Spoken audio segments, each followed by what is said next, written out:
Marque d'articles d'habillement confectionnés sur place avec du lin, du batik et de l'indigo, du pain tissé. Son nom, Asiki. Asiki pour vous vêtir aux couleurs de chez nous. Asiki, c'est des vêtements et accessoires de mode pour hommes et femmes. Visitez notre showroom situé à Bégamin, à 200 mètres du carrefour Kossi en venant de l'ENEAM, ex-INE. Contact plus 229 91 24 26 26 plus 229 95 94 22 51. Asiki, révélateur d'identité.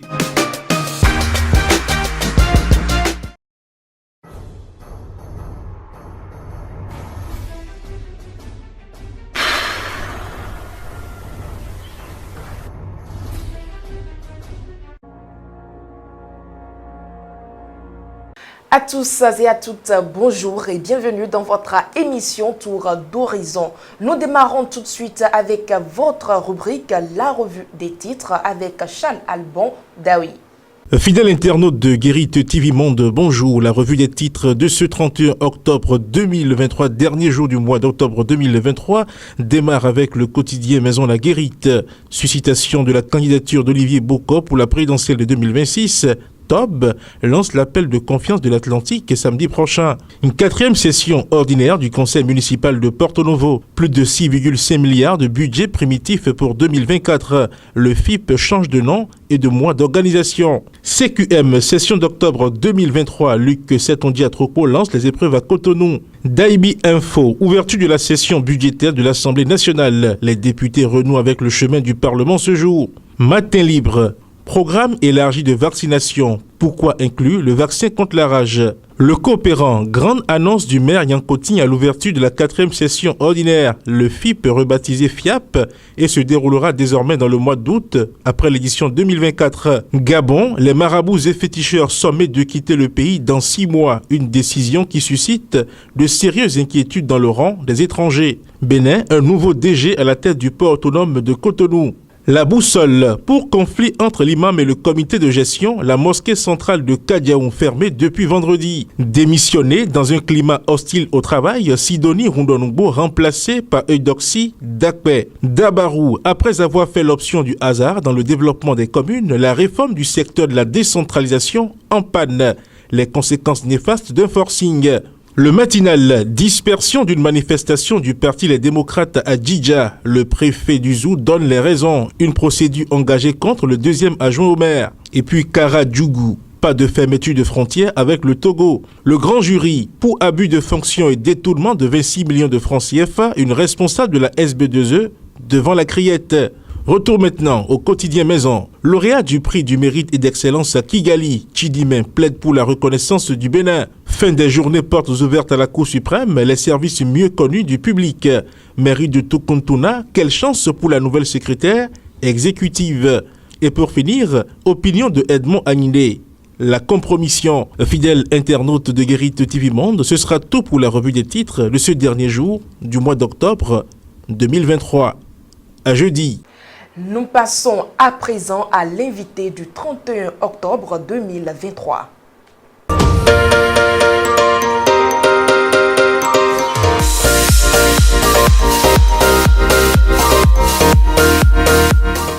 En ce qui concerne la mauvaise haleine, il y a plusieurs facteurs. Parfois, on peut bien se brosser les dents, mais il y aura une haleine. Quand il y a installation de tartres, comme on dit, les tartres, ce sont les dépôts qui s'installent sur les dents. Et quand tu n'as pas une bonne hygiène et que cela se calcifie, c'est-à-dire ça se durcit, à la longue, ça dégage une odeur parce qu'il y a des bactéries dedans et ça endommage la gencive aussi. Le conseil déjà, c'est de veiller à avoir une bonne hygiène bucco-dentaire. Se brosser au minimum 2 fois par jour. Sinon, on dit 3 fois après chaque repas.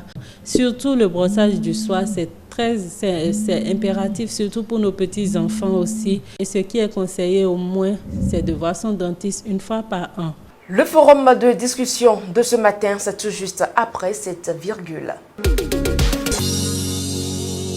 Charles Alban Daoui est déjà sur ce plateau pour le forum de discussion du 31 octobre 2023. Charles Alban Daoui, bonjour. Bonjour Latifat Kawino. Réforme de la décentralisation au Bénin. Les secrétaires exécutifs entre démission et contestation. Oui, c'est la scène à laquelle on assiste depuis que cette réforme-là est implémentée dans les communes du Bénin. Et quand ce n'est pas des contestations venant du personnel, c'est le secrétaire ou la secrétaire exécutive qui décide donc de claquer la porte. Pour l'instant, nous avons enregistré 2 démissions. Une venant de la mairie d'Abomey-Calavi, où le secrétaire exécutif dit avoir démissionné pour convenance personnelle. Mais en réalité, quand on va voir le fond du dossier, ce n'est pas vrai. Il y a forcément eu un problème, il y a forcément eu une situation. Vous savez que lorsque les secrétaires exécutifs ont été positionnés dans les différentes mairies, on a publié un peu le salaire. Et beaucoup avaient estimé qu'ils avaient de gros salaires. Vous savez, un peu. Et quand on voit le contexte béninois, les gens se disent, mais comment des gens qui sont si bien payés peuvent décider de renoncer à un poste de responsabilité. Donc il y a forcément eu un problème, il y a forcément eu une situation. Il n'a pas peut-être voulu égratigner bien les personnes avec qui il travaille. C'est pour ça qu'il a parlé de convenance personnelle. Quand on prend le cas de la secrétaire exécutive, de l'ex-secrétaire exécutive de la commune de Tokontona également, et qui a démissionné, elle a évoqué les raisons donc de sa démission. On voit que oui, il y a eu forcément malaise, il y a forcément une situation à l'interne qui ne lui permet pas donc d'exercer ses prérogatives de secrétaire exécutive, malgré toute la part, malgré tout le pouvoir qu'on lui a dévolu à travers donc cette réforme-là. Donc quand on laisse les cas de démission, c'est peut-être les cas de contestation que vous observez. Il y en a eu récemment dans la commune de Segmanan, il y en a eu récemment dans la commune d'Abomey-Calavi, il y en a également eu dans d'autres communes, etc. etc. Il est vrai que on a l'habitude de dire que, bon, un arbre qui tombe dans la forêt fait beaucoup plus de bruit que tous les autres arbres debout. Il est vrai que dans d'autres communes, on n'entend rien, mais ça ne veut pas dire qu'il n'y a pas de problème. Ça ne veut pas dire qu'il n'y a pas de contestation. Donc, forcément, pour dire que la réforme de la décentralisation qui a conduit à l'installation des secrétaires exécutifs dans les communes, moi je ne dirais pas que la réforme a du plomb dans l'aile ou bien qu'elle est en panne, mais il y a nécessité quand même de regarder les choses autrement après donc plus de 12 mois d'exercice de ces secrétaires, de ces cadres-là dans nos communes. Et il ne faut pas se cacher tout juste derrière cet argument selon lequel ce sont des réformateurs, ce sont des gens qui sont venus bouleverser un peu les habitudes, donc c'est normal qu'il y ait des contestations, c'est normal qu'il y ait des situations qui ne plaisent pas. Je pense qu'il faut aller au-delà de ce niveau d'analyse-là pour voir les choses autrement, sinon que oui, on n'aura pas forcément les résultats attendus. Alors, Chalal Bandaoui, une évaluation à mi-parcours de la réforme n'est-elle pas nécessaire? Oui, c'est ce que je disais. Il est important qu'après 12 mois au moins d'exercice, l'on puisse trouver le mécanisme pour évaluer un peu l'action de ces secrétaires exécutifs-là. Je ne sais pas si ça a été déjà fait, mais l'idéal est que si c'est fait, qu'on puisse vraiment rendre cela public. Et puisque oui, il s'agit donc quand même de personnalités qui exercent des prérogatives, qui exercent un pouvoir sur des espaces, comment dirais-je, pour le bien-être du grand public. Donc on ne peut pas faire une évaluation si cela a été fait et cacher cela. Il faut bien qu'on aille dans ce sens. Sinon, on risque d'avoir les mêmes problèmes. Quand je prends par exemple le cas de l'ex-secrétaire exécutive de la commune de Tokontona, quand on voit les raisons qui ont été évoquées pour qu'elle démissionne et que déjà on a nommé une autre femme encore à ce poste, je me dis il y a un petit problème parce qu'on risque, comment dirais-je, les mêmes causes produisant les mêmes effets, on risque de revoir une situation pareille. Parce que la dame qui a démissionné elle dit avoir démissionné pour raison de violation de son intimité, elle parle de harcèlement, elle parle de l'inacceptation, de l'incapacité des gens de son milieu à accepter qu'une femme soit à ce poste de responsabilité. Donc vous voyez, il y a des critères d'ordre sociologique qui sont évoqués, qui constituent des moyens de blocage à son action. Et je pense que si elle démissionne et qu'on prend une autre femme qu'on vient mettre dans le même milieu sans évaluer, sans faire une évaluation de la situation à l'interne, on risque de vivre les mêmes situations. Et donc, c'est pour ça qu'on s'interroge si elle va pouvoir relever le défi, la nouvelle secrétaire exécutive de la commune de Toukoutoula. Donc, il y a nécessité de s'asseoir, de faire un bilan à mi-parcours, de voir les mécanismes de désignation. Est-ce que c'est les mécanismes les plus appropriés? Parce que là, en fait, tirage au sort, n'importe où vous pouvez vous retrouver. Aujourd'hui, vous savez, les choses ont évolué de telle sorte qu'on ne peut plus laisser de côté des éléments d'ordre sociologique et quand on veut parler de développement. Il faut tenir compte forcément de ça. Donc, dans peut-être les postes de responsabilité qui sont donnés aux gens, il faut que ces éléments-là soient pris en compte. Parce que, vous savez, quand des individus maîtrisent des réalités sociologiques d'un espace donné, ils savent comment se comporter, ils savent quelles décisions prendre, ils savent comment faire passer les choses. Donc, quand quelqu'un, par exemple, qui toute sa vie est resté dans le sud de Bénin et qui ne maîtrise aucune culture, par exemple, du Nord, on le balance du jour au lendemain là-bas, attendez-vous qu'il y ait des problèmes. Parce qu'on a beau tout dire, les éléments d'ordre sociologique sont là et il y en a qui vont faire donc obstacle à son action. Donc je pense qu'aujourd'hui, il faut s'asseoir, il faut faire une évaluation, les critères de désignation, est-ce qu'il faut les revoir, est-ce qu'il ne faut pas revoir un peu les mécanismes de désignation aussi pour pouvoir mettre les gens dans les milieux qui leur permettent donc d'éclore tout le talent, dans les milieux qui leur permettent donc de réussir la mission qu'on leur a confiée. Parce que c'est ça, hein, nous serons tous contents qu'ils réussissent leur mission et que nos communes se développent davantage. Merci à vous, Charles Alban Daoui. C'est moi qui vous remercie. Mesdames et messieurs, nous sommes à la fin du forum de discussion de ce jour. Tout juste après la virgule, on se retrouve dans la page des sports.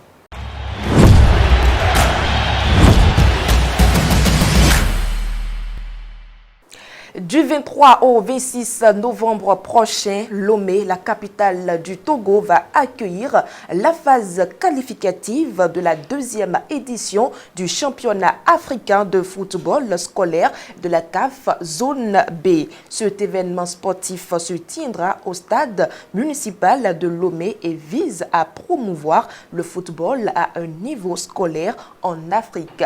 Voici la suite de l'actualité sportive.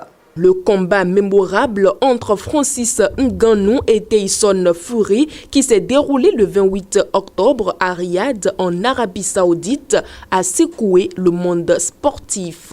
Malgré la défaite de Ngannou, il a reçu un hommage élogieux de plusieurs personnalités. L'ancien attaquant du FC Barcelone et de l'Inter Milan, Samuel Eto'o, a posté un message sur sa page Facebook pour féliciter Ngannou pour son courage et sa détermination. Je cite, « Champion Francis Ngannou », fin de citation, a écrit Samuel Eto'o. La réaction de l'ancien joueur n'a pas tardé à faire le tour des réseaux sociaux, témoignant de l'impact de la performance de Ngannou sur la communauté sportive mondiale. En quelques mots, Eto'o a réussi à résumer la fierté ressentie par de nombreux Camerounais envers leurs compatriotes qui a défendu les couleurs du pays avec honneur et détermination. Ngannou a perdu le combat par décision partagée, mais il a donné une performance impressionnante. Il a mis Fury à terre au 3e round et l'a dominé la plupart du combat. Le bosseur lui-même, Francis Ngannou, doute de la sincérité de la décision du jury. Déçu de cette décision des juges, le Camerounais crie au vol. Je cite, « Tyson devrait dire merci à ces deux juges car je n'ai pas gagné ce combat ». Fin de citation, a écrit le combattant sur Twitter. Dans un nouvel post, il a appelé à la responsabilité des juges de boxe pour sauver la discipline. Je cite, « Ce monde de boxe est sauvage. Mais certains juges devraient être responsables de leurs actes. Ce genre de choses, c'est ce qui fout en l'air la carrière des gens. » C'est indigné l'ancien champion du MMA. L'ancien journaliste de RFI, Alain Foka, s'est également indigné de la défaite de Ngannou. Quelle honte ces victoires données à Tyson Fury. Je ne sais pas si les juges ont regardé le même combat que nous. Ils ont vu qui est allé au tapis et a pris des coups. Qui paie commande, n'est-ce pas? Une frustration de plus. Mais Francis Ngannou a été magistral et très classe. chacun ce soir sait qui était le patron sur le ring. La vérité, c'est comme les fesses. Qu'on les aime ou les déteste, on finit toujours par s'asseoir avec. Merci Francis, tu es le meilleur. A commenté Alain Foka. L'écrivain Tibus Adagbe s'est également prononcé sur la défaite de Ngannou. Selon l'écrivain, le capitalisme, ailleurs comme dans le sport, a toujours imposé ses codes qu'on ne bouscule pas. Les Africains, qui depuis samedi se répandent en jurant et imprécations contre l'arbitrage, ne se sont sans doute pas encore posé les bonnes questions. Ngannou a-t-il perdu en perdant ce match ou a-t-il eu une défaite plus rentable pour lui-même et pour tous les tireurs de ficelle de la bosse? S'interroge l'écrivain Tibus Adagbe. Dans l'interactualité sportive à présent, la commission de discipline de la FIFA a annoncé ce lundi avoir suspendu pour 3 ans l'ancien président de la Fédération espagnole, Luis Rubiales, de toute activité liée au football au niveau national et international.